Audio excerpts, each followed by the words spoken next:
మన రక్షకుడైన యేసుక్రీస్తు నామమున అందరికీ వందనాలండి. ఈరోజు దేవుని మాటలు కీర్తనలు గ్రంథము 84వ అధ్యాయం 5వ వచనం.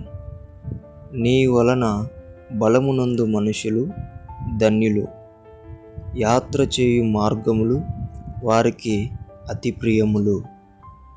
ప్రియ దేవుని బిడ్డలారా, ఇశ్రాయేలీయుల ప్రజలందరూ కూడా ధన్యులు. ఎందుకంటే వారితో దేవుడు ఉన్నాడు. ఇశ్రాయేలీయులందరూ నడిచిన మార్గములు ఎంతో అతి ప్రియములు. ఎందుకంటే వారి మార్గములో దేవుడు ఉన్నాడు.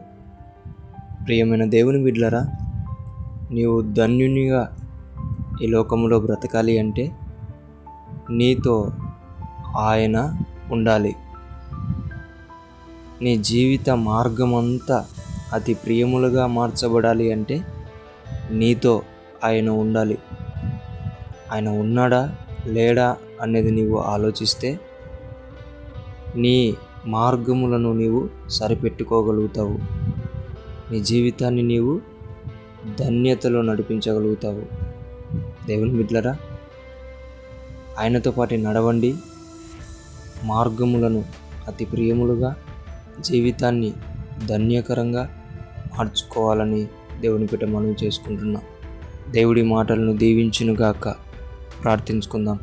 దేవా, మీకు వందనాలు, స్తోత్రాలయ్యా. ఈరోజు మా మార్గములు బాధపడుతూ ఉంటున్నాం. మా జీవితం గురించి బాధపడుతూ ఉంటున్నాం. కేవలం నీవు లేనందున, నీవు ఉంటే ఇశ్రాయేలు ప్రజల జీవితం ధన్యతగా మారింది. వారి మార్గములు అతి ప్రియములుగా మారాయి. మాతో నీవుండి మా జీవితాన్ని ధన్యకరంగా, మా మార్గములను అతి ప్రియములుగా మార్చమని యేసు నామములో ప్రార్థిస్తున్నాం తండ్రి. ఆమేన్.